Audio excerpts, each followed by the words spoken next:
கண்டிக்கின்றோம். பறிக்காதே பறிக்காதே, மேய்ச்சல் உரிமையை பறிக்காதே, மிதிக்காதே மிதிக்காதே, உழைக்கும் மக்களை மிதிக்காதே. நடவடிக்கை எடு, நடவடிக்கை எடு, தமிழக அரசு நடவடிக்கை எடு. உங்கள் அனைவருக்கும் தமிழ்நாடு மேய்ச்சல் சமூக கூட்டமைப்பின் சார்பாக வணக்கத்தை தெரிவித்துக் கொள்கிறோம்.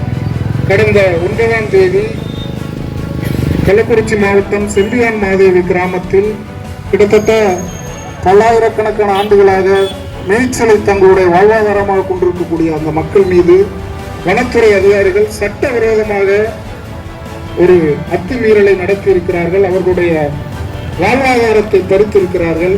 அதற்காக இந்த கூட்டத்துக்கு வந்திருக்கிறவங்களுக்கு எல்லாம் முதலில் நன்றியை தெரிவித்துக் கொள்கிறோம். தமிழகத்தில் கேள்வி கேட்பாடற்ற ஒரு சமூகமாக மேய்ச்சல் சமூக மக்கள் தமிழகம் முழுக்க வனத்துறையினர் பெரிய அத்துமீறலை எதிர்கொண்டிருக்கிறார்கள். அதனுடைய ஒரு பகுதியாகத்தான் இந்த செம்பியன் மாதேவி கிராமத்தில் கடந்த அந்த நிகழ்வு நடைபெற்றிருக்கிறது. வன உரிமைகள் அங்கீகார சட்டம் 2006 உருவாக்கப்பட்டது. அந்த சட்டத்தில் மிக தெளிவாக குறிக்கப்பட்டிருக்கிறது. பழங்குடிகள் மற்றும் காடுகளை சார்ந்து வாழக்கூடிய மக்கள் எல்லோருக்கும் இந்த சட்டத்தில் அவர்களுக்கு என்ன பாரம்பரிய உரிமைகள் இருந்ததோ அவை அனைத்தும் வழங்கப்பட வேண்டும். அதை அந்த மக்கள் அங்கீகாரம் செய்து கொள்ளும் வரை காடுகளை விட்டு அவர்கள் பயன்படுத்தி கொண்டிருக்கிற காடுகளை விட்டு அப்புறப்படுத்தக்கூடாது என்று சட்டத்தில் மிக தெளிவாக குறிப்பிடப்பட்டிருக்கிறது. சட்டத்தை மதிக்காமல் நடந்து கொண்டிருக்கக்கூடிய அதிகாரிகள் மீது வழக்கு தொடுப்பதற்குண்டான எல்லா வழிவகைகளும் அந்த சட்டத்தில் குறிப்பிடப்பட்டிருக்கிறது. ஆனாலும் வனத்துறை அதிகாரிகள், இங்கே இருக்கக்கூடிய மாவட்ட ஆட்சியர்கள் பலரும் அந்த சட்டத்தை மறைக்கிற வேலையை செய்து கொண்டிருக்கிறார்கள். அந்த சட்டத்தில் மேய்ச்சலில் ஈடுபடக்கூடிய மக்களுக்கு உரிமைகள் இல்லை என்ற பொய்யான செய்தியை வனத்துறையும் இதர தரப்பினரும் தொடர்ச்சியாக தெரிவித்துக் கொண்டிருக்கிறார்கள். நாங்கள் தமிழகம் முழுக்க மேய்ச்சலில் ஈடுபடக்கூடிய இந்த மேய்ச்சல் சமூக மக்களுக்கு 2006 வன உரிமை சட்டம் நாங்கள் இல்லாத பொல்லாதெல்லாம் கேட்கல, அரசாங்கத்துக்கு எதிராக எதுவும் சதியெல்லாம் செய்யலை. இந்த சட்டம் இயற்கை நியதியின்படியும் இந்த மக்களுடைய பாரம்பரிய உரிமை வழங்கியிருக்கிற சட்டத்தின்படியுமான ஒரு கோரிக்கையை தான் நாங்கள் வைத்துக் கொண்டிருக்கிறோம். அந்த மக்கள் தங்களுடைய பாரம்பரிய உரிமையை அங்கீகாரம் செய்து கொள்வதற்குண்டான வேலையை செய்கிறோம். இந்த சிக்கலில் பார்த்தீங்கன்னா இன்னைக்கு உம்பளச்சேரி மாடு வளர்க்கக்கூடிய மக்கள் தான் பாதிப்புக்குள்ளாக இருக்கிறாங்க. உம்பளச்சேரி மாடு இந்த நாட்டினுடைய பூர்வீக கால்நடை, இந்த நிலத்தினுடைய ஒரு வளம், தமிழ்நாட்டினுடைய கால்நடை வளம். எப்படி காடு, மலைகள், இயற்கை வளங்கள், இவங்க சொல்றாங்களே வனத்துறை காடை அழிக்கிறதே வனத்துறை தான், ஆனால் நாங்கள் காடை காப்பாற்றுறோம், வளங்களை காப்பாற்றுறோம்னு சொல்றாங்க இல்லையா? அதுபோல இந்த பாரம்பரிய கால்நடை வளத்தை பாதுகாக்கக்கூடிய மக்கள் இந்த மேய்ச்சல் சமூக மக்கள். எங்கேயோ ஆடு மேய்க்கிறேன் மாடு மேய்க்கிறேன்னு எவனும் நினைக்கக்கூடாது. அவர்கள் இந்த நிலத்தினுடைய அனைத்து உரிமைகளையும் கொண்ட மக்கள். கிட்டத்தட்ட இந்த உம்பளச்சேரி மாடுகளை ஓட்டி கொண்டு நூற்றுக்கணக்கான கிலோமீட்டர்கள் வலசை போகிறார்கள். அந்த வலசை பயணம் இந்த நிலத்தை வளப்படுத்தி கொண்டிருக்கிறது. ஆனால் அரசுகளுக்கும் இயக்கங்களுக்கும் சமூகங்களுக்கும் இந்த மக்களினுடைய பொது சமூகத்தினுடைய பார்வையில் இருந்து விடுபட்டதால் இந்த வனத்துறை அரம்பர்கள் இது போன்ற அத்துமீறலை தொடர்ச்சியாக நடத்தி கொண்டிருக்கிறார்கள். இனி அது நடைபெறாது என்பதை நாம் அறிவிக்கிறோம். வனத்துறையோ இதர மக்களோ இதர ஆளும் வர்க்கமோ இவர்கள் மீது எந்த அடக்குமுறையும் செலுத்த முடியாது. ஏனெனில் இந்த நிலத்தினுடைய பூர்வ குடிகள், இந்த நிலத்தை வளப்படுத்தக்கூடியவர்கள்.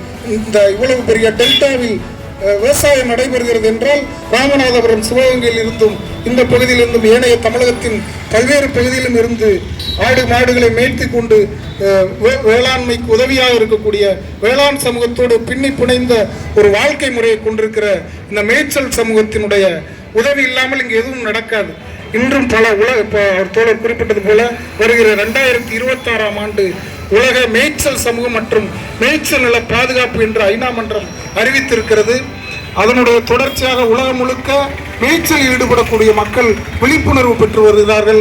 அவர்கள் இழந்திருக்கிற உரிமைகளை கோரி வருகிறார்கள். நாங்கள் இந்திய அளவில் மேய்ச்சலில் ஈடுபடக்கூடிய மக்களை ஒருங்கிணைத்து ஒரு கூட்டமைப்பு உருவாக்கியிருக்கிறோம். அதுபோல தமிழகத்தில் பல்வேறு பாரம்பரிய சமூகங்களையும் மேய்ச்சலில் தொழிலாக ஈடுபடக்கூடிய மக்களையும் ஒருங்கிணைத்து தமிழ்நாடு மேய்ச்சல் சமூக கூட்டமைப்பு என்ற ஒரு அமைப்பு உருவாக்கியிருக்கிறோம். இதில் பல்வேறு வகையான சங்கங்கள், அமைப்புகள் இதில் ஈடுபட்டு கொண்டிருக்கிறார்கள்.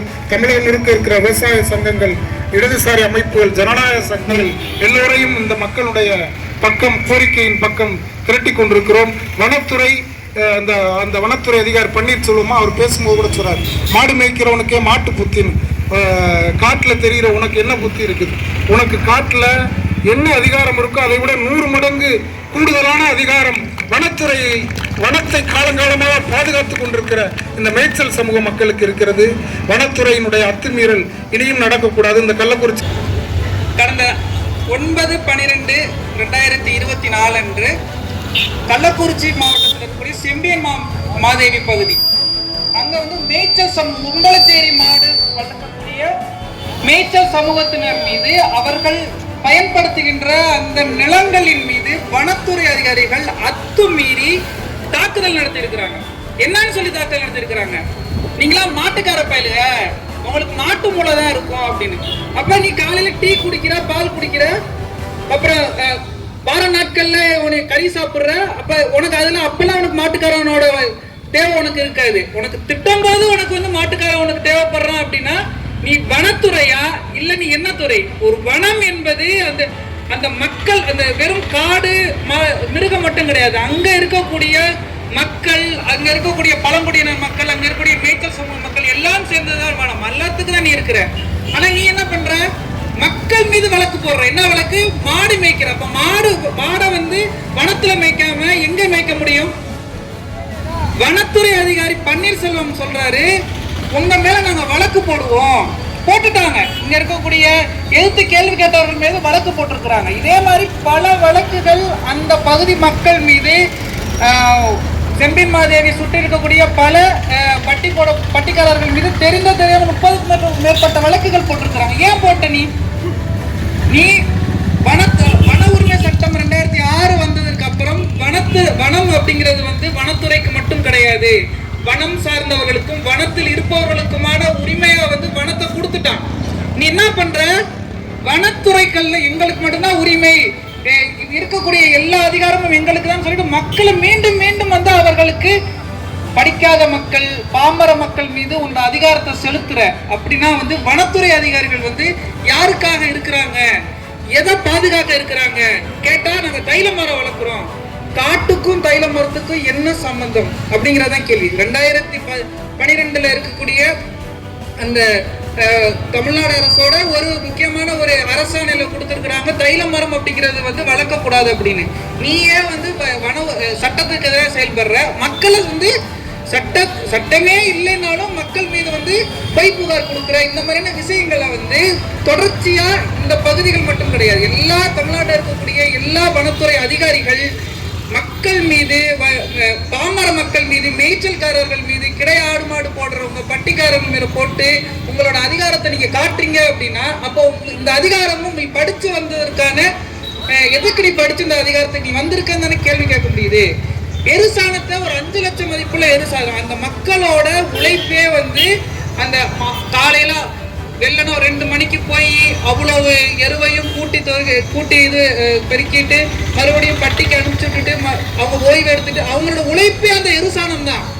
5 லட்சம் 6 லட்சமா 5 லட்சம் 6 லட்சத்துக்கான எருவை நீ திருடிட்டு போயிருக்க அப்படின்னா, இந்த திருட்டு வேலை பண்றதுக்கு இங்க இருக்கக்கூடிய நீங்க மேய்ச்சல் சமூகத்தின் சொந்தங்கள் வீட்டுக்கு டெய்லி நீ பிச்சை எடுக்க போயிரு. எங்க மக்கள் சோறு போடுவான், பால் கொடுப்பான், எல்லாமே கொடுப்பான். வனத்துறை அதிகாரிகள், காவல்துறை, அந்த வனத்துறை உடையிலே நீ போயிரு. போய் நீ திருட்டு வாழ்க்கை வாழ்றதுக்கு, பிச்சை எடுத்து நீ வாழ்ந்தாலே அது உனக்கு வந்து நல்ல வனத்துறை அதிகாரிகளுக்கு நல்ல ஒரு கௌரவமான ஒரு தொழிலா இருக்கும். என்ன பண்றீங்க, மக்கள் போனீங்க அப்படின்னா மக்கள் கிட்ட பாஸே இல்லை, பாசு கொடுங்க, பாஸ் இல்லாததுக்கு 2 லட்சம் ரூபா அபதாரம், 50,000 அபராதம். இது யாரு பண்ற வேலை? ஒரு பொறுக்கிகள், புறம்போக்குகள் பண்ண வேண்டிய விஷயத்தை உடுப்பு போட்டுட்டு இந்த வேலை நீ பண்ற அப்படின்னா, வனத்துறை அதிகாரிகள் யாருக்காக இருக்கிறீங்க? கேள்வி கேட்கறதுக்கு யாருமே கிடையாதா? இங்க இருக்கக்கூடிய எவ்வளவோ தோழர்கள் இருக்காங்க. நாங்க 30 வருடமா நாங்கள் அமைப்பு வச்சிருக்கிறோம். எதிர்க்க வச்சிருக்கிறாங்க, உங்களை எதிர்த்து. நீங்க சரியா சட்டத்தை செயல்படுத்திருந்தீங்க, நீங்க சரியா வந்து மேய்ச்சல்காரர்களுக்கும் இங்க இருக்கக்கூடிய பழங்குடியினருக்கும் பாமர மக்களுக்கும் சரியா இருந்தீங்க அப்படின்னா சங்கங்கள் நாங்க எது கட்ட போறோம்? எதுக்கு இந்த போராட்டம் பண்ண போறோம்? அத்தனை 9/12 அந்த தேதிக்கு நடந்த விஷயத்திற்கு அப்புறம் அந்த ஜேசிபியை கொண்டு அந்த பட்டிப்பாட்டு போடக்கூடிய அந்த நிலத்தை வந்து தோன்ற. அப்ப நீ உன் வீட்டை வந்து நாங்க உடைச்சோன்னா 10 மாடுகள் அவங்க வீட்டுக்குள்ள அவங்க போயிருந்தோம்னா இப்ப ஒன்றும் இல்லை, கலெக்டர் ஆஃபீஸ்க்குள்ளேயோ இல்லை வனத்துறை ஆஃபீஸ்க்குள்ளேயோ 2000 மாட்டை நாங்கள் ஓட்டி விட்டுட்டு நாங்கள் பாட்டு எங்கள் வீட்டுக்கு போயினா உன்னால என்ன பண்ண முடியும்? அப்போ ஒரு அவர்களோட வாழ்வாதாரமாக இருக்கக்கூடிய வாழ்வாதாரத்தை சிதைக்கணும், வாழ்வாதாரத்துக்கு ஆதாரமாக இருக்கக்கூடிய மாடுகளை அழிக்கணும், மாடுகளோட பட்டிகள் இருக்கக்கூடாது. இதெல்லாம் மாதிரியான இந்த விஷயத்தை படுத்தவர்களோ இல்லை அதிகாரத்தில் இருப்பவர்கள் ஒரு எளிய மக்கள் மீது இவ்வளவு அதிகாரத்தை திமிரோட பண்றீங்க அப்படின்னா உங்களுக்கு அந்த அதிகாரத்தை யார் கொடுத்தது? உங்களுக்கு கொடுக்கக்கூடிய மாத சம்பளம் யார் கொடுத்தது? இங்க இருந்து இவர்கள் கொடுக்கக்கூடிய வரி பணத்துல கொடுக்குறீங்க, அதுலதான் உங்களுக்கான சம்பளமும் உங்களுக்கான எல்லா வாழ்வாதாரம் இருக்குது. யாருக்கிட்ட இருந்து வாழ்வாதாரம் பெறுறீங்களோ அவங்களுக்கு எதிராகவே செயல்படுறீங்க. இது போக 50,000 1 லட்சம்னு அவங்க கிட்ட வந்து லஞ்சமா வந்து திருட்டுத்தனமாகவும் அபகரிச்சுட்டு போறீங்க. இப்ப எரிசாணத்தை நீங்க என்ன பண்ணுவீங்க? இந்த மக்கள் இயற்கை உரத்திற்காக பயன்படுத்தக்கூடிய ஒரு இது நீ என்ன பண்ணுவ? கார்பரேட் கம்பெனிக்காரனுக்கோ துபாய்க்கோ இல்லை இங்கே கேரளாக்கோ அனுப்பிச்சு விட்டுருவேன். அப்ப இங்க தமிழ்நாட்டுல எரிசாணத்தை பயன்படுத்தி விவசாயம் செய்யக்கூடிய நபர்கள் எங்க போவாங்க? வனத்துறை அதிகாரிகள் தொடர்ச்சியான இந்த விஷயங்களை வந்து செய்து வந்துட்டு இருக்கிறாங்க அப்படின்னா இந்த விஷயங்கள் வந்து யாருக்காக இருக்கு? அதே மாதிரி வந்து 2026 அப்படிங்கிறது வந்து சர்வதேச மேய்ச்சல் சமூகம் மற்றும் மேய்ச்சல் நிலம் மற்றும் மேய்ச்சல்காரர்களுக்கான ஆண்டா வந்து கொடுத்துட்டாங்க. இன்னும் 2 ஆண்டுகள் இது வரைக்கும் வனத்துறை 75 ஆண்டுகளா செஞ்சுட்டு இருக்கக்கூடிய மேய்ச்சல் சமூகத்திற்கு எதிராக நடக்கக்கூடிய எல்லா அட்ராசிட்டிஸ், எல்லா அதிகார அத்துமீறல்கள், வன்கொடுமைகள் இது எல்லாத்தையும் நாங்க பதிவு செய்து ஐநா மன்றத்தை தூக்கி போட்டோம்னா வனத்துறை இருக்காது, உன்னோட அதிகாரம் இருக்காது, அரசு இருக்காது. அந்த நிலைமைக்கு மக்களையும் இங்க இருக்கக்கூடிய சமூக செயற்பாடுகளும் கொண்டு போய் நிறுத்த வேணும் அப்படிங்கிறது தான் எங்களோட கோரிக்கையா இருக்கு. தேடி சொல்லப்பட்ட எருசாணத்தை மீட்டு கொடுங்க. இல்ல நீ வித்துட்ட அப்படின்னா வித்து தின்ன காசை எப்படியாச்சும் நீ வந்து மக்கள்கிட்ட இழப்பீடா கொடு. அதே மாதிரி வழக்கு பதிவு செய்யப்பட்ட 2 அப்பாவிகள் மீது பதிவு செய்யப்பட்ட வழக்கை திரும்ப பெறணும். அதே மாதிரி வனத்துறைகள் வனங்கள்ல இருக்கக்கூடிய மேய்ச்சல்காரர்கள் மேல போடப்பட்ட சிறு சிறு வழக்குகள் இருந்துச்சு அப்படின்னா அவங்க கிட்ட முதல்ல தெரியப்படுத்தலைன்னா முதல்ல திருப்பி வாங்கிரு. உங்களுக்கான அதிகாரம் இன்னமும் உன்னை சாமி தான் வழிபடுறான். வனத்துறை அதிகாரிகள் நீ என்னதான் அடிச்சாலும் குடிச்சாலும் இன்னும் அந்த மக்கள் சாமி தான் நான் வழிபட்டு இருக்கேன். அப்ப சாமி என்ன பண்ணணும் அப்படிங்கிறதையாச்சும் கொஞ்சமாச்சும் மனிதாபிமான முறையில வனத்துறை அதிகாரிகள் செயல்படணும். இதெல்லாம் கூலி விவசாயிகள், கூலி தொழிலாளர்கள் எப்படி பிழைப்பது? 1 லிட்டர் பால் 40 ரூபான்னு கவர்மெண்ட் சொல்லுது. ஆனா போறவன் பல மிஷினை வச்சுட்டு 30 வாங்குறான். ஒரு மூட்டை தவிர 1000 ரூபாங்கிறான். இப்படி வாழ்ந்து கொண்டிருக்கிற இந்த காலகட்டத்தில் மாடு மேய்த்து கூலி தொழிலாளர்கள் மீது ஒரு பொய் வழக்கை இந்த வனத்துறை போட்டது மகாபலிய தவறு. இப்படி செய்து கொண்டே இருந்தால் இந்த பல இயக்கத்தின் தலைவர் பேசுவது நியாயமா? நான் என்ன சொல்றேன்னா, இங்க ஆடு மாடுகளை மேய்ச்சிட்டு இருக்க மக்கள் தான், அன்றாட காட்சிகள் தான், உழைக்கும் மக்கள் தான், ஏமாற்ற தெரியாது, விவசாயத்தை மட்டுமே நம்பி வாழக்கூடிய மக்கள். இந்த மக்கள் உதவி செய்து தான் மேய்ச்சிட்டு இருக்காங்க. இந்த மக்கள்கிட்ட வாங்குற கிம்பளத்தை வச்சுதான் நீ வாழ்க்கை நடத்திட்டு இருக்க. அந்த மக்கள் உனக்கு தர வேண்டிய மாமூல் தராத பழிவாங்க நோக்கத்தோட செயல்படுறீங்க. அப்படி மாட்டு மூலம் இருக்கவங்க வாங்கிதான் நீங்க ஒரு பிழைப்புவாதி கூட்டமா இருக்கிறீங்க.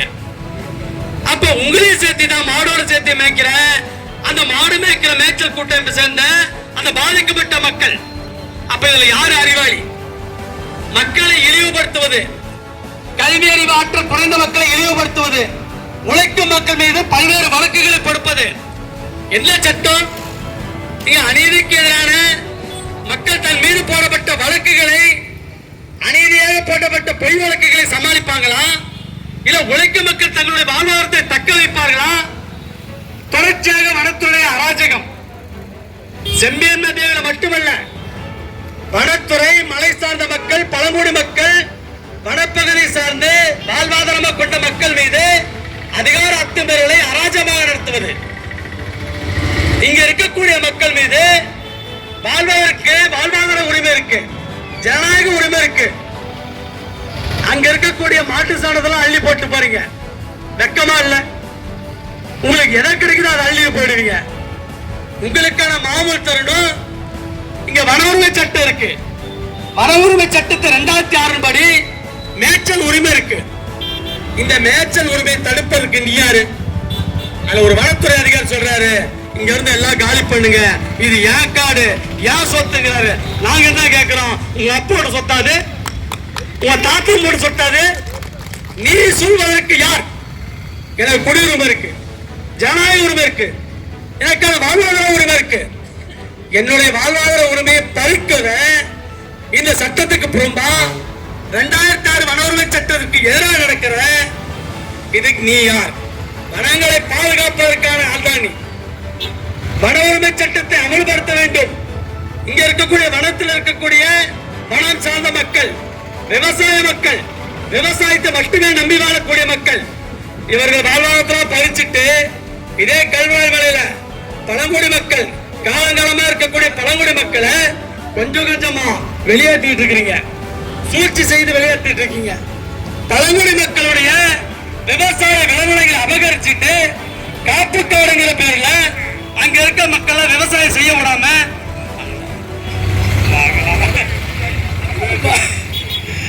ஜனநாயக சக்திகள் அனைவரையும் வருக வருக இந்த கூட்டமைப்பு சார்பாக கேட்டுக்கொள்கிறோம், வரவேற்கிறோம். விடுதலை சிறுத்தைகள் கட்சியினுடைய மாவட்ட நிர்வாகிகள் தோழர்கள் அனைவரையும் வருக வருக என வரவேற்கிறோம். கூட்டமைப்பு தொடங்கணும். இப்படி காப்பு காடுங்கிற பேர்ல அங்க இருக்கக்கூடிய பழங்குடி மக்களோட விவசாய நிலங்கள்லாம் சுருக்கிட்டு அந்த மக்களுடைய வாழ்வாதாரத்தை பறிச்சுட்டு அந்த மக்கள் வேற என்ன தொழில் செய்ய முடியும்? அங்க இருக்கக்கூடிய கல்வாய் மலையில் இருக்கக்கூடிய பழங்குடி மக்கள் அந்த மலையை மட்டுமே, விவசாயத்தை மட்டுமே நம்பி வாழ்ந்த மக்கள் அங்கே வாழ்வாதாரத்தை தக்க வைக்க முடியாம வேற மாநிலத்துக்கு போறாங்க. வேற மாநிலங்களுக்கு கொத்து கொத்தா கொத்தடிமைகளாக கூலி தொழிலாக போறாங்க. இந்த மாவட்டத்தில் இருக்கக்கூடிய மக்கள் விவசாயத்தை செய்து பிழைக்கிறதுக்கு வழிவகை செய்வதற்கு காலங்காலமா நாங்க கோரிக்கை வச்சுட்டு இருக்கோம். இன்னைக்கு சமீபத்தில் நீதிமன்றம் கூட சொல்லியிருக்காங்க ஒரு அறிவுறுத்தல, இங்க இருக்கக்கூடிய மக்களுக்கு ஒரு அடிப்படை தேவைகளோட முழுமையா பூர்த்தி பண்ணல. இந்தியா சுதந்திரம் அடைஞ்சு 75 ஆண்டுகளை கடந்துருச்சு. 75 ஆண்டுகளை கடந்த பிறகு கூட இன்னைக்கும் இதே கல்வாய் மலையில தார் சாலை வசதி இல்ல, இன்னும் முழுமையான மின்சார வசதி இல்ல, போக்குவரத்து வசதி இல்ல, இப்படி அடிப்படை வசதியை கூட செய்வதற்கு யோகிதை இல்ல. ஆனா அந்த மக்கள் வரக்கூடிய வழிபாதைகளுக்கு கூட தார் சாலை அமைப்பதற்கு கூட காப்பு காடுகள் பேர்ல இதே வனத்துறை தான் அராஜகம் செய்யலாம். மக்களுடைய வாழ்வாதாரங்களை வசிக்கிற இடத்துல அவர்களுக்கு தேவையான உதவிகளை செய்யாம காப்பு காடுங்கிற பேர்ல கார்பரேட்டுகள் எல்லாத்துக்குமே அடிமைகளாக அந்த கார்பரேட்டுகளை விற்று விலை பணமாக்குறதுக்காக துடிக்கிற வனத்துறை. இங்க இருக்கக்கூடிய மரம் கூட சந்தன கட்ட கிடையாது, எல்லாம் திட்டமிட்டே வனத்தை அழிச்சுங்க. இப்படி வனத்தை அழிச்சிட்டு பாரம்பரியத்தை பாதுகாக்கக்கூடிய இந்த தமிழ் கலாச்சாரத்தை பாதுகாக்கக்கூடிய அந்த மக்கள் மீது பொய் வழக்கு போடுகிறீர்களே, அவர்கள் அன்றாடம் உணவுக்கு ஆதாரமாக இருக்கக்கூடிய அந்த சாணத்தை எடுத்து போய் 5 லட்சம் மதிப்புள்ள சாணத்தை எடுத்துட்டு போயிருக்கிறீங்களே, இதை விட வெட்கக்கேடு வேற ஏதாவது இருக்க முடியுமா? அவர்கள் வனத்துறை சட்டத்தை மீறியதாக இருந்தால் வழக்கை பதிவு செய்யுங்கள். அது உண்மையாக இருந்தால், நேர்மையாக இருந்தால் அதற்கு துப்பக்கவனே. ஏன் இப்படி உழைக்கும் மக்கள் மீது இப்படி கொடும் வழக்குகளை, சித்திரவதைகளை சிறையில் கொண்டு அடைப்பதை போல் அடைக்கிறீர்கள்? எமது அருமை உழைக்கும் மக்களே, விவசாயிகளே, தொழிலாளர்களே, நம்முடைய பாரம்பரியத்தை பாதுகாக்கக்கூடிய இந்த மேய்ச்சல் மேய்க்கக்கூடிய ஆடு மாடு வளர்த்து நமக்கு உணவு ஊட்டக்கூடிய பல்வேறு உணவு வகைகளை பேக்கரியில உட்கார்ந்துட்டு ஐட்டமா சாப்பிடுறீங்களா மானங்கட்ட பசங்களா? நீங்க சாப்பிடுறது பூரா இவங்க வளர்த்து ஆடு மாடு பாலை தாண்டா நீங்க சாப்பிடுங்க. அவன் தான் பால் கோவா ஐயா, அந்த பால் கோவா போய் பல்வேறு கிரீமாக்கி அது பல்வேறு விதமான பேர்ல நீங்க சாப்பிடுறீங்களா? உட்காந்துட்டு ஸ்பூன் போட்டு கையில எடுத்தா கூட பச பிடிக்குன்னு சொல்லிட்டு ஸ்பூன் போட்டு சாப்பிடுறீங்களா? அதுக்கு காரணமான உழைக்கும் மக்கள் இவங்க. அந்த மக்கள் மீது பொய் வழக்கு போடுறீங்க. ஒரு இதையுமே வனத்துறையில் நடக்கிற அத்துமீறல்களை அதிகார வர்க்கமும் அரசியல்வாதிகளும் செய்கிற அத்துமீறலை சிறிதும் கண்டிக்க துப்பில்லாத ஒரு வக்கற்ற அவர்களுக்கு நீங்க ஒரு கூலிப்பட அதிகார வர்க்கத்துக்கு அரசியல்வாதிகளுக்கு பரப்பளித்த பெருமுதலாளி இருக்க நீங்க என்ன செய்வீங்க? அவன் ஒரு 50 ஏக்கர் வனத்துல ஆக்கிரமிச்சாலும் 100 ஏக்கர் ஆக்கிரமிச்சாலும் அவன் என்ன செஞ்சாலும் மான சுட்டாலும் சரி, அவன் என்னத்தை சுட்டாலும் சரி, அவன் உள்ள போய் தங்கி இருந்தவன் தண்ணி அடிச்சு 10 நாள் படுத்து கிடந்தாலும் அவனுக்கு பாதுகாப்பு கொடுக்குற ஒரு செக்யூரிட்டி, நீங்க ஒரு வாட்ச்மேன், அவ்வளவுதான். புரியுதா? இந்த எளிய மக்கள் தான், எளிய மக்களுக்கு மட்டும்தான் நீங்க வனத்துறை அதிகாரிகள். உங்களை பார்த்தோட பயப்படுவான், உங்களை பார்த்தோட வணக்கம் போடுவான். எங்க ஒரு கவுன்சிலர் உன்னை பார்த்து வணக்கம் போட்டிருக்கானா சொல்லு? ஒரு கவுன்சிலருக்கு நீ தான் வணக்கம் போடுங்க.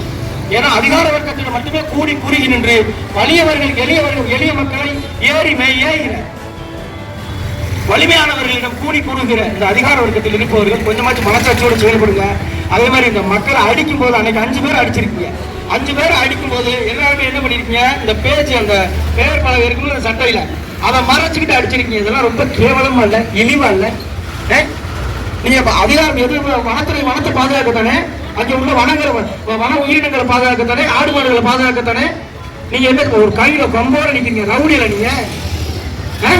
வனத்துறைனா அங்க இருக்க கையில குச்சியை வச்சுக்கிட்டு ரவுடி மாதிரி நிக்கிற ஒவ்வொருத்தரும் 6 அடியில் ஒரு குச்சியை வச்சுக்கிட்டு அடிக்கிறது, மிதிக்கிறது, சாணியை திங்கிறான்னு கேட்கறது, ஆடு மாடு மேய்க்கிறவனுக்கு மாட்டு திட்டு தான் இருக்குன்னு நினைக்கிறது. இதெல்லாம் ரொம்ப கேவலமான, இழிவான ரொம்ப ஒரு சொல்லாடல்கள். உங்களுக்கும் குடும்பம் குட்டி இருக்கு.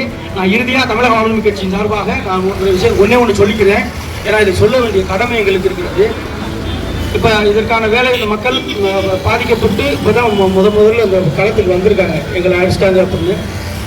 இந்த மக்களை ஏறி மேய்ஞ்சிடலாம், ஏதோ வந்தாங்க போராட்டம் பண்ணாங்க, நீ நாளைக்கு இங்கே தானே வரணும், நீ எப்படி இருந்தாலும் எங்கிட்டாலும் வந்து நிற்கணும், இந்த மாதிரி அதிகார திமிரில் இந்த மேய்ச்சல் சமூகத்தில் ஈடுபட்டிருக்கிற பெண்களிடமும் மேய்ச்சல் சமூகத்தில் ஈடுபடுகிற அந்த குடும்ப தலைவர்களிடமும் அந்த மாணவர்களிடமும் நீங்கள் அத்துமீறினீங்கன்னா வனத்துறை அலுவலகத்தை இழுத்து பூட்டிட்டு போயிட்டே இருப்போம்.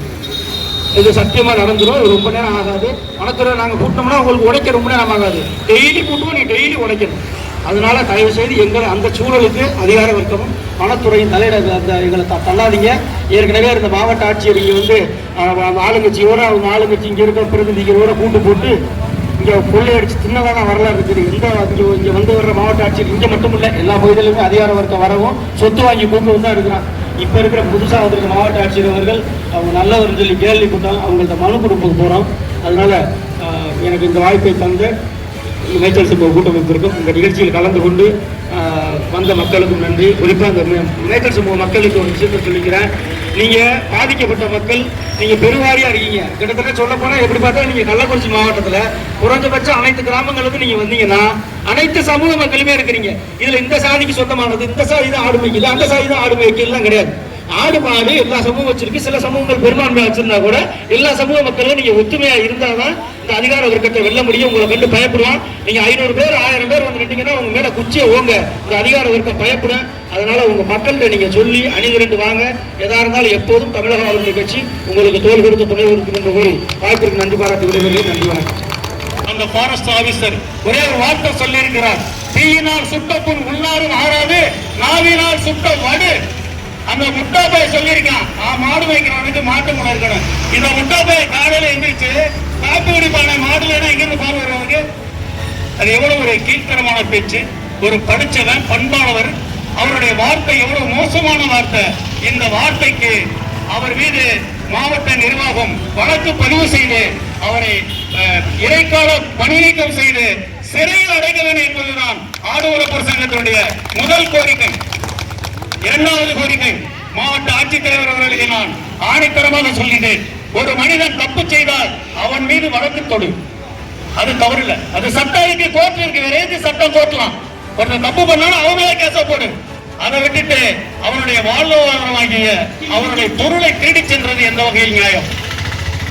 அவனுடைய ஆட்டு எருவு, அந்த மாட்டு சாணத்தை கிட்டத்தட்ட 5 லட்சம் ரூபாய் மதிப்புள்ள ஒரு சாணத்தை ஜேசிபி இயந்திரம் மூலமாக லாரிகள் வைத்து கடத்தி வித்திருக்கிறாங்க. பேருக்கு ஒரே ஒரு ரோடு மட்டும் எங்கேயோ ஒரு நர்சில விட்டுருக்காங்களாம். நாங்க சொல்றோம் 17 ரோடு அந்த இடத்துல இருந்து போயிருக்கு. நீதி விசாரணை இதுக்கு அவசியம் வேணும். ஒரு பீஸ் தெய்வங்களை துன்புறுத்தியதற்கு உரிய பதில் கூறி ஜேசிபி இயந்திரங்களை மாடுகளை வைத்து இடித்ததற்கு உரிய பதில் கூற வேண்டும். இல்லை என்றால் இந்த மாடுகளால் தான் ஜல்லிக்கட்டே உள்ளது. ஜல்லிக்கட்டே அழியும் நிலையில் உள்ளது. இந்த மாடுகள் இல்லை என்றால் ஜல்லிக்கட்டே நடக்காது. அதனால் இதுக்கு தகுந்த பதில் கூறவில்லை என்றால் ஜல்லிக்கட்டு சார்பாக ஜல்லிக்கட்டை விட பெரிய போராட்டம் கண்டிப்பாக நடைபெறும் என்பதை உறுதியுடன் ஆணித்தனமாக கூறுகிறோம். நன்றி, வணக்கம்.